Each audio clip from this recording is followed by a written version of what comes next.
कश्मीर कहा जाता है। यहीं की माँ कैकेयी भी थी। ये भारत का अभिन्न अंग बहुत पहले से रहा है। तो कैकेयी देश में एक सत्यकेतु नामक राजा निवास करते थे।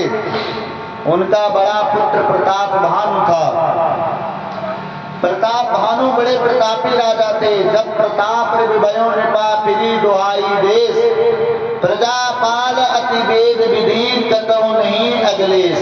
प्रताप भानु इतने प्रतापी राजा थे कि इनके प्रताप का सूर्य पूरे विश्व में चमकता था। प्रताप भानु के नाम को सुन करके दुष्ट लोग कांपने लगते थे, बहुत डरने लगते थे। और महाराज प्रताप भानु ब्राह्मण प्रतिपालक थे, प्रजा को अपने पुत्र के समान मानते थे, बहुत अच्छे राजा थे। ऐसे प्रताप भानु महाराज ने पूरे दुनिया के जितने राजा लोग था सभी को जीत लिया। और जीतने के बाद एक बार प्रताप भानु के जीवन में क्या आता है, वो मृग शिकार करने के लिए वन प्रदेश जाते हैं प्रातः काल के समय। और मृग शिकार करते करते दोपहर हुआ तो अपने राजभवन के और लौटने लगे अपने मंत्री आदि के साथ में। तो क्या हुआ कि राजा को एक सूकर दिखाई पड़ा, सुअर है नहीं। सुअर ये कौन था? ये काल केतु नामक राक्षस था। अच्छा देखिए, राजा का जब मृग शिकार हो गया तो राजा को क्या करना चाहिए था कि अपना घर लौट करके आना चाहिए। लेकिन राजा क्या किए कि जब उस सूकर को देखे तो सूकर को भी मारने के लिए दौड़ पड़े। ये मानव का स्वभाव है। मानव का कभी भी पेट नहीं भरता, यानी लोभ इतना प्रबल होता है कि लोभ के कारण मनुष्य का कभी पेट नहीं भरता। और प्रताप भानु का प्रताप का सूर्यास्त क्यों हुआ? क्योंकि काल के पीछे वो पड़ गया। भैया काल एक ऐसा है कि जो बड़े बड़े प्रतापी लोगों को भी नष्ट कर देता है। तो काल केतु का जब वो पीछा किया तो काल केतु राजा को इतने विंध्याचल गंभीर वन में ले गए, 70 योजन की दूरी पर। एक योजन में 12 किलोमीटर होता है। 70 का 12 से गुणा कर लीजिए, जितना आएगा लद्दाख उतना दूर तक ले गया राजा को भयंकर जंगल में। अरे वहां महाराज अश्व के ऊपर राजा बैठ करके क्या दौड़ पाता, वहां पैदल भी चलना बड़ा कठिन था, इतना सघन वन था। किसी ने कहा कि राजा के जीवन में आज जो है राजा के प्रताप का सूर्यास्त होने वाला है। राजा जब गया तो भूख प्यास से अत्यंत व्याकुल हो गया। और महाराज जब राजा भूख प्यास से व्याकुल हुआ तो वहां एक कपटी मुनि था। देखिए भागवत में भी कथा कि राजा परीक्षित की, जहां पर राजा परीक्षित एक सच्चे महात्मा को कपटी समझ करके उनका अपराध करते हैं, जिसके कारण उनको 7 दिन में तक्षक डसने का श्राप मिल जाता है। और यहाँ पे प्रताप भानु ने कपटी मुनि को सिद्ध महात्मा समझ लिया, जिसके कारण राजा का पूरा राज्य नष्ट हो गया। कपटी मुनि जब इतने सघन जंगल में मिला तो जाकर के चरणों में प्रणाम किया। राजा बैठ गया उसके पास, तो राजा को कहा कि पहले आप जाइए जल पी करके आइए और अपने अश्व को भी जल पिलाइए। जब जल पी करके राजा आया तब राजा बैठा। राजा को कपटी मुनि ने पूछा कि आप कौन हैं, इतने सघन जंगल में कैसे आ गए? राजा कहा कि महाराज सत्यकेतु के पुत्र प्रताप भानु हैं और उन्हीं प्रताप भानु का मैं मंत्री हूँ, मेरा नाम धर्म रुचि है। ये कपटी मुनि पहचानता था, क्योंकि राजा के आमने सामने से इसका युद्ध हुआ था और राजा इसका सब राज्य को जीत लिया। तो ये बेचारा अपमान के गलाने के कारण जंगल में जाकर के बाबा जी बन गया था, बाबा जी बन के बैठा हुआ था। तो इसका तो पूर्व परिचित था, लेकिन वो थोड़ा सा आंख बंद किया। नौटंकीबाज लोग नौटंकी खूब करते हैं। और नेत्र खोला तो कहा, हम समझ गए कि आप प्रताप भानु के मंत्री नहीं, अपितु आप स्वयं प्रताप भानु हैं। आपका भाई अरिमर्दन है और आपका जो मंत्री है वो धर्म रुचि है। आपकी इतनी बड़ी, क्योंकि सामने से युद्ध लड़ा था, वो पूरा उनका इतिहास बता दिया। अब तो राजा को बड़ी श्रद्धा हुई, करी तो बहुत बड़े महात्मा लगते भाई, ये हमारा पूरा, क्योंकि जो महाराज जो भविष्य देखने वाला लोग होता है, दो चार ऐसा बात जरूर कहेगा कि जिसके द्वारा भ्रमित हो जाओ।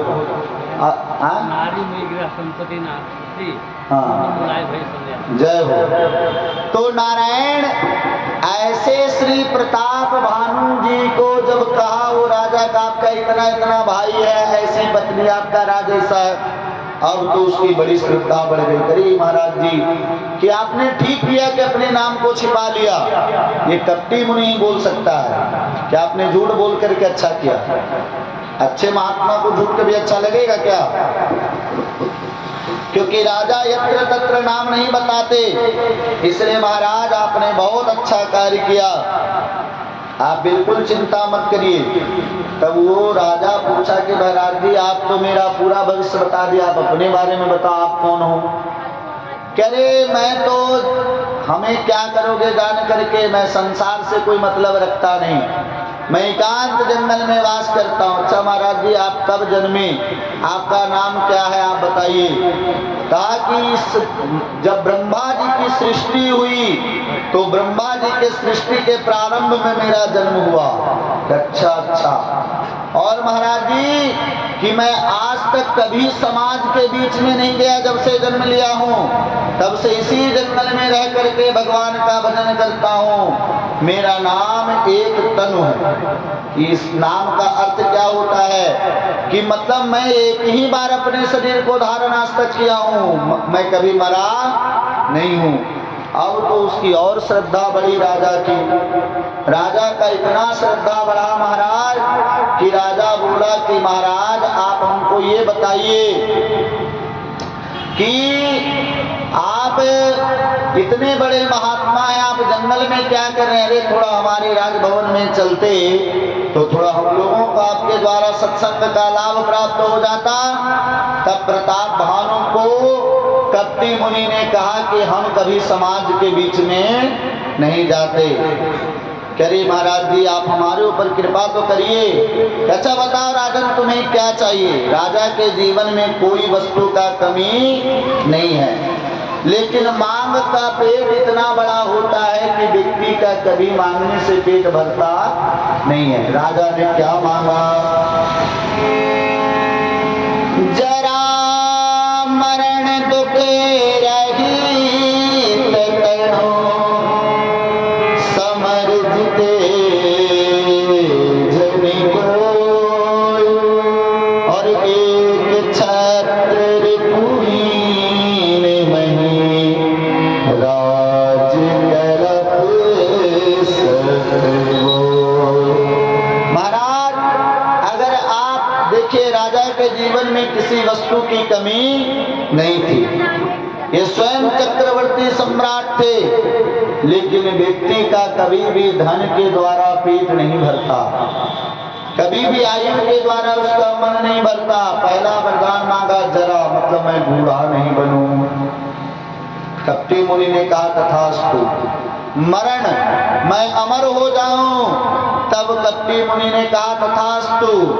और ये रहित तनु महाराज दुख हमारे जीवन में कभी नहीं आवे कि तथास्तु, हमें समरांगण में कोई जीतने वाला नहीं हो। कपटी मुनि ने कहा तथास्तु। अरे तथास्तु तो कपटी लोगों की थाली में होता है, तथास्तु कहने में कितना समय लगता है ने? जो भी के तथास्तु तथास्तु।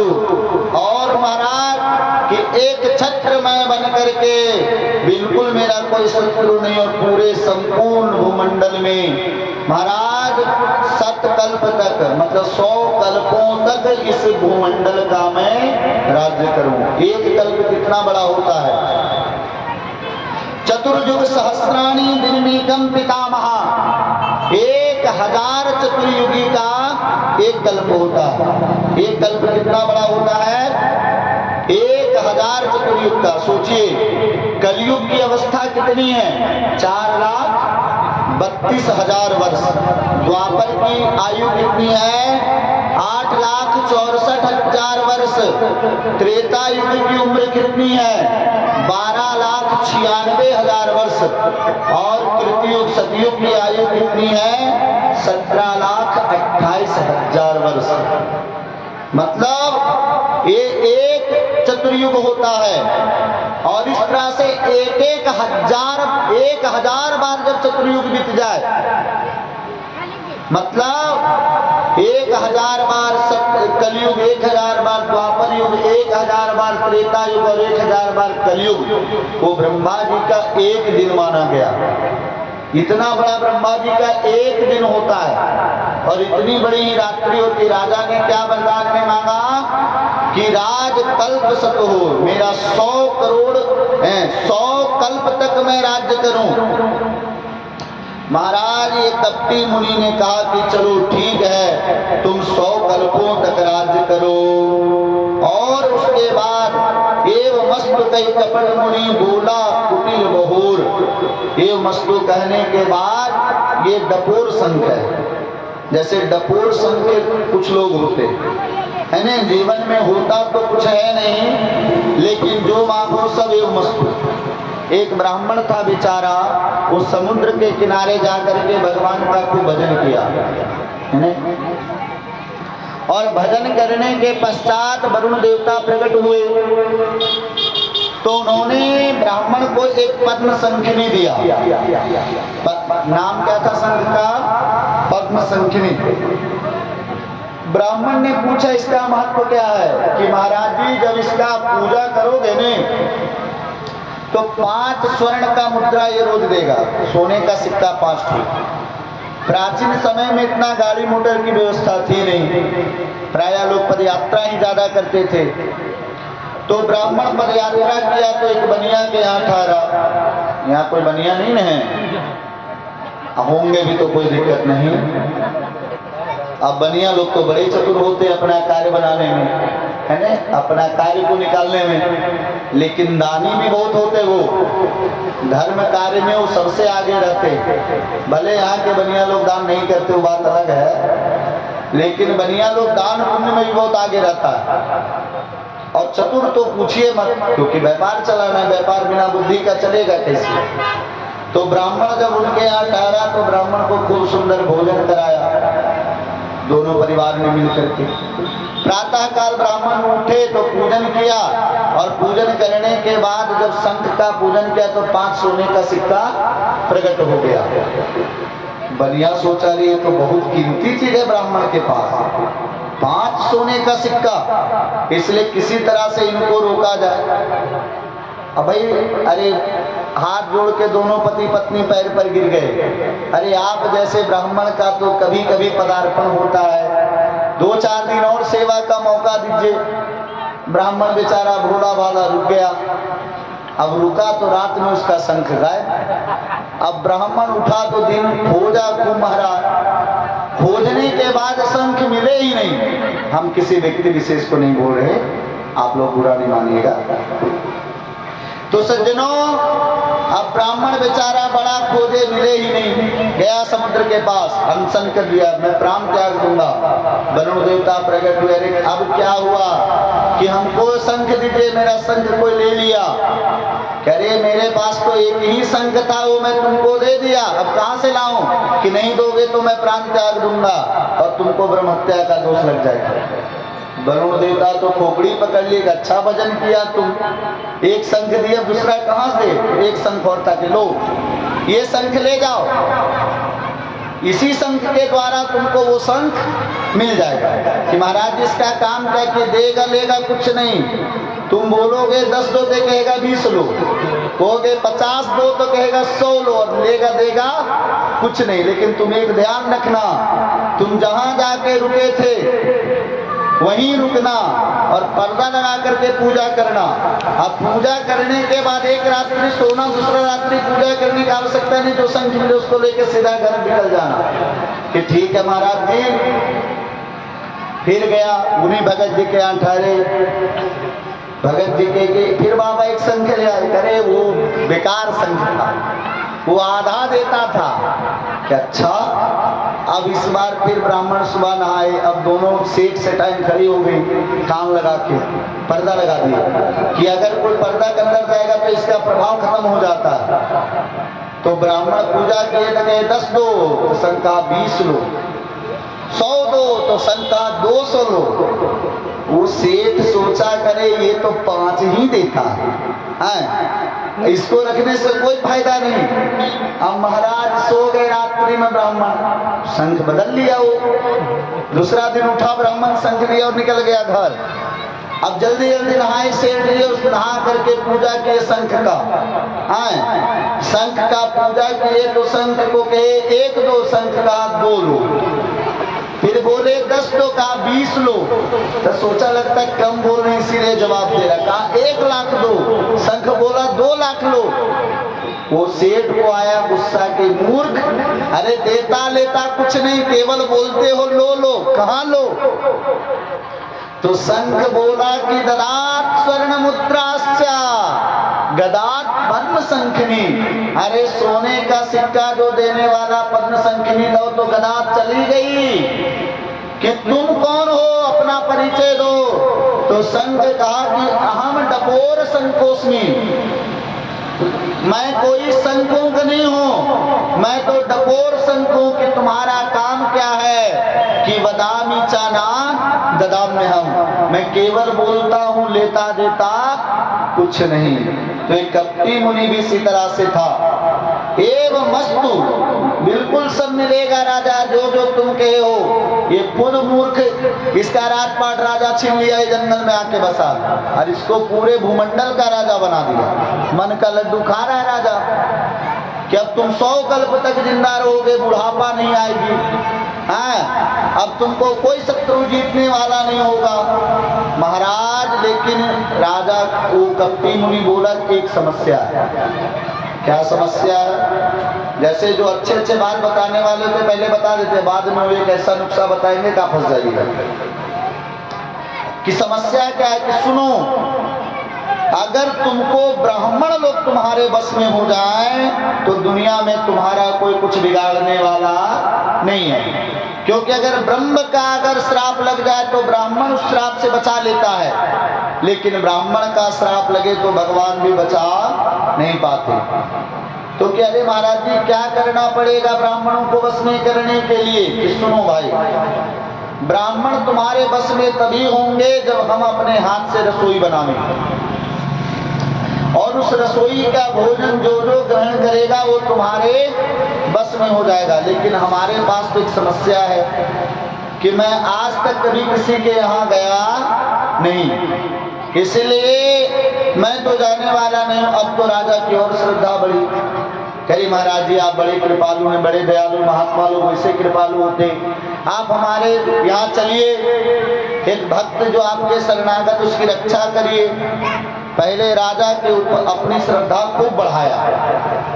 फिर राजा कपटी मुनि बोला अच्छा भाई तुम इतना बोल रहे हो तो मैं जरूर आऊंगा रसोई बनाने के लिए, लेकिन ये बात केवल हमारे और तुम्हारे बीच में होनी चाहिए, ये बात तुम किसी को बताना नहीं। क्योंकि अगर राजा किसी को बताता तो शायद बच जाता, लेकिन कपटी लोग बताने नहीं दिए। कपटी मुनि कहा महाराज सुनिए, 1 लाख ब्राह्मण का रोज निमंत्रण करिएगा, क्योंकि बड़ा आदमी है ना, अगर 2-4 ब्राह्मण का बोलता तो इसको श्रद्धे नहीं जगता, ये राजा है। वो तुम्हारे घर में भोजन करेगा, फिर उसके घर में जो भोजन करेगा वो भी तुम्हारे बस में हो जाएगा, फिर उसके घर में जो भोजन करेगा वो भी तुम्हारे बस में हो जाएगा। इतना लोभ दिखा दिया, अब तुम सो जाओ, बिना परिश्रम का मैं तुम्हें तुम्हारे राजमहल पहुंचा दूंगा। राजा सो गया। अब ये तो कपटी था बेचारा, ही कहा हम राजा को बोल चुके कि घर पहुंचा देंगे, और इसमें था तो कुछ है नहीं। बाद में मध्य रात्रि के समय काल केतु आया। ये दोनों मित्र थे, कपटी मुनि और काल केतु। काल केतु को कहा कपटी मुनि, अरे भैया तुम बहुत अच्छा किए कि आ गए, नहीं तो हम तो सोच रहे थे तुम नहीं आओगे तो राजा कल मेरा गर्दन ही उतार देता, कि तुम बोले थे कि रात्रि में पहुंचा दूंगा, अब मैं गया क्यों नहीं। कि ठीक है मित्र, यहाँ तक का कार्य तुमने किया, अब आगे का कार्य मैं कर लूंगा। तुरंत काल केतु राजा को उठाता राजमहल पहुंचा देता है, रानी के बगल में सुला देता है। अब जब प्रातः काल राजा जगा तो क्या देखा कि राजमहल में, अब उसकी श्रद्धा और बढ़ गई। 3 दिन के बाद कपटी मुनि आया, उसने 1 लाख ब्राह्मणों को निमंत्रित किया। रसोई वो कपटी मुनि अपने हाथ से बनाया, और महाराज जब रसोई उसको अपने हाथ से बनाया, सभी ब्राह्मण लोग जब आचमन करके भोजन करने लगे तो आकाशवाणी हुई कि हे विप्र देवता, आप सभी लोग उठ करके घर चले जाइए। ब्राह्मणों को क्या करना चाहिए था कि घर चल जाना चाहिए था। और जैसे राजा ने रसोई परोसा, तैसे आकाशवाणी हुई कि इस रसोई में, इसमें पशुओं का मांस और महाराज ब्राह्मणों का मांस बनाया गया है, आप धर्म से भ्रष्ट हो जाइएगा। आकाशवाणी का बात सुन करके ब्राह्मणों को बड़ा क्रोध आया। ब्राह्मणों ने श्राप दे दिया राजा को कि अब तुम्हारे कुल में कोई जल देने वाला भी नहीं बचेगा। अब महाराज ब्राह्मण का श्राप कभी मिथ्या नहीं होता, समय लगता है लेकिन उसका परिणाम आपको जरूर मिलेगा।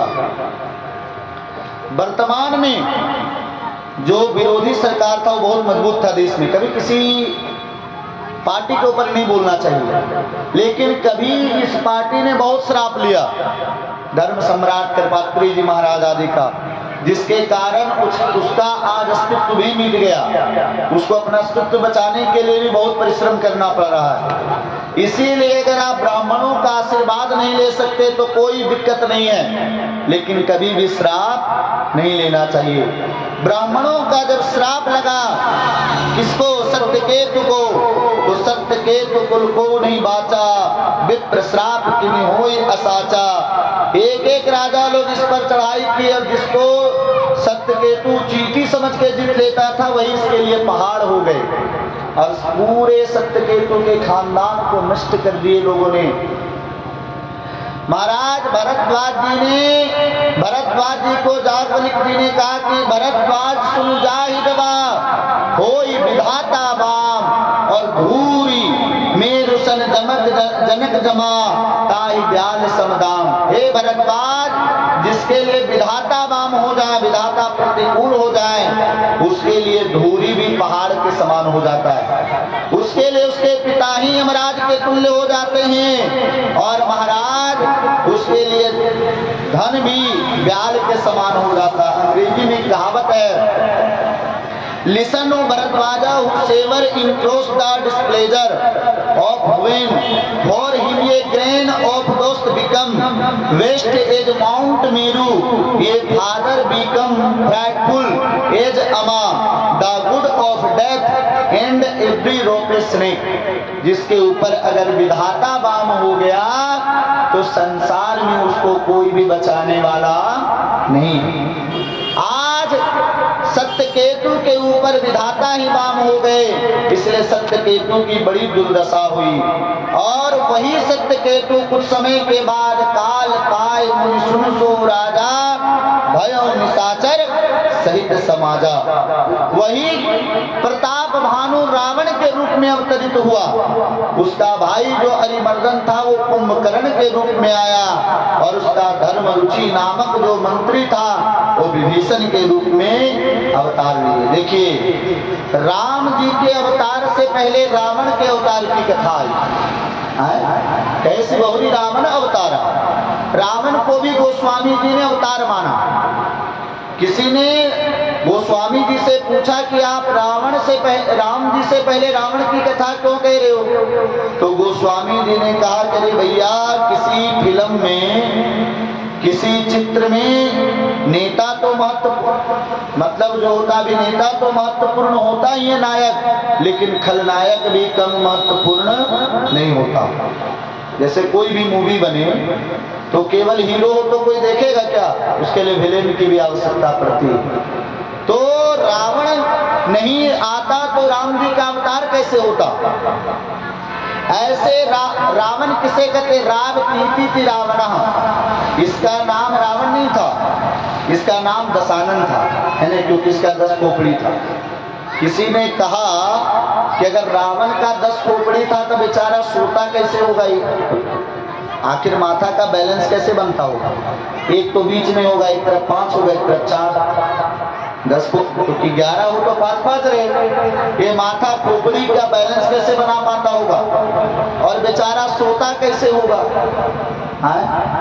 क्योंकि अगर ये सोता होगा तो या तो बिल्कुल पीठ भर सो या बिल्कुल पेट भर, पलट तो पाता नहीं होगा, क्योंकि पलटेगा तो हल के तरह खड़ा हो जाए। महाराज इधर 5 खोपड़ी होकर कोई करवट बदले तो हल के तरह खड़ा हो जाता होगा। तो कहा नहीं, रावण बड़ा वैज्ञानिक था, वो अपना पलंग ऐसा बनाया था कि जब इधर पलटता था तो 5 खोपड़ी अंदर चले जाते थे, और इधर पलटता था तो 4 खोपड़ी इधर घुस जाते थे। अच्छा, ये तो बात ठीक है, जब उसके माथा में दर्द होता होगा और जब मंदोदरी बाम लेके आती होगी लगाने के लिए, तो मंदोदरी पूछती होगी कि कितने नंबर के खोपड़ी में दर्द है? एक खोपड़ी हो तब तो लगाया जाए बाम को। तब बोलता होगा खोपड़ी नंबर 5, तो उसने नाम लिखवा रखी होगी, है ना। तो रावण का नाम दशानन था, तो इसका रावण नाम क्यों पड़ा जी? देखिए, रावण के माता का नाम है केकसी। रावण के माँ का क्या नाम है? केकसी। इनके पिता हैं विश्रवा मुनि। और रावण के केकसी के द्वारा किसका जन्म हुआ? रावण का कुंभकर्ण और इसकी एक बहन थी शूर्पणखा। शूर्पणखा का जन्म इसके द्वारा हुआ। और महाराज मालिनी जो थी वो विभीषण की माता थी। ये सब सोतेला भाई थे विभीषण जी। जब इसने भगवान शिव की बड़ी तपस्या करी, है ने, इसको अपने बल का इतना अभिमान था कि एक बार जाकर के कैलाश को ही उठा लिया। अरे 2-4-10 किलो पत्थर को उठा के क्या बॉडी बनाना, हम कैलाश को ही उठा ले। अब जब कैलाश को उठाया तो पार्वती जी थोड़ा सा डर गई। तब भोले बाबा बोले, रे चेला, बहुत तुमको अभिमान है। इसे जोर से अपना अंगूठा दबा दिए दाहिना पैर का शिव जी, और उसका हाथी पूरा दब गया उसके नीचे। जोर से चिल्लाया, रोने लगा बहुत जोर जोर से। तब शिव जी को दया आई कि आज के बाद बच्चा ये गलती मत करना उठाने का। रावती थी रावण, या लोकान रावती थी, जिसके डर से पूरा संसार रो, उसका नाम रावण है। तीनों भाइयों ने तपस्या किया जा करके, बहुत भयंकर तपस्या किया। राक्षस लोग तपस्या बहुत करते। ब्रह्मा जी आए वरदान देने के लिए, साथ में शिव जी को भी ले आए। रावण ने वरदान क्या मांगा कि हम काहू के मरही न मारे। हे ब्रह्मा जी, हमको कोई नहीं मार पावे। रावण का अर्थ क्या था कि हम चाहें तो सबको मार दें। तो ब्रह्मा जी ने कहा, बच्चा ऐसे काम नहीं चलेगा, यहाँ केवल जन्म देने के वाला देवता नहीं है, हमारे बगल में संहारक भगवान शिव भी हैं। मरोगे तो तुम जरूर, लेकिन अब तुम ये बताओ कि तुम मरना कैसे चाहते हो। तब रावण ने कहा कि हम काहू के मरे ही न मारे। और महाराज, अगर मरना ही जरूरी हो तो बानर मनुष्य जात द्विबारे। अगर मरना बहुत जरूरी है तो मैं बंदरों के हाथ से मरूं या तो मनुष्य के हाथ से मरूं। तो किसी ने रावण से कहा कि रावण, तुम अपना मृत्यु बड़ा सस्ता मान लिए कि बंदर और मनुष्य के हाथ से मरूं। तो ये तो मनुष्य लोग है, तुमको कोई भी मार देगा। रावण बोला हमको कोई नहीं मार सकता, बहुत विचार करके मान रहा हूं। क्यों? क्योंकि मैं किसी को मनुष्य रहने ही नहीं दूंगा। अरे मनुष्य के रूप में होना अलग बात है, लेकिन मनुष्य का आचरण होना अलग बात है। अब तो महाराज रावण के आतंक का वर्णन है ने। रावण इतना आतंक मचाया कि कहीं कथा नहीं हो सकती है। कोई गाय का पालन नहीं करेगा, कोई महाराज संसार में हमको वेद का पारायण करते हुए नहीं मिले। इस तरह से बहुत आतंक मचाया रावण, इतना आतंक मचाया कि सब देवता लोग रोने लगे। और सब देवता रो करके जब इस तरह से हुआ तो रोते रोते, जब गोस्वामी जी वर्णन करते संसार की स्थिति क्या है। बाढ़े बहुखल चोरे जुआरा, जेलम पट परे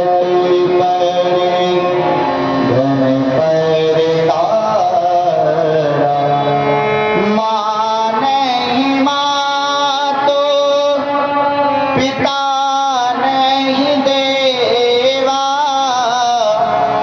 माँ नहीं माँ तो पिता नहीं देवा, और साधु ने सैने करे वावहि सेवा, साधु ने सैने करे वावहि सेवा, जिनके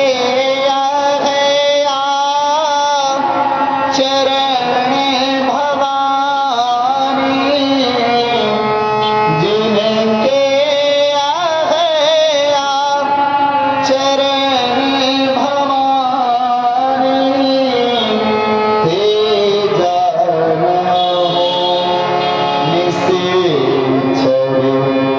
सब प्राणी,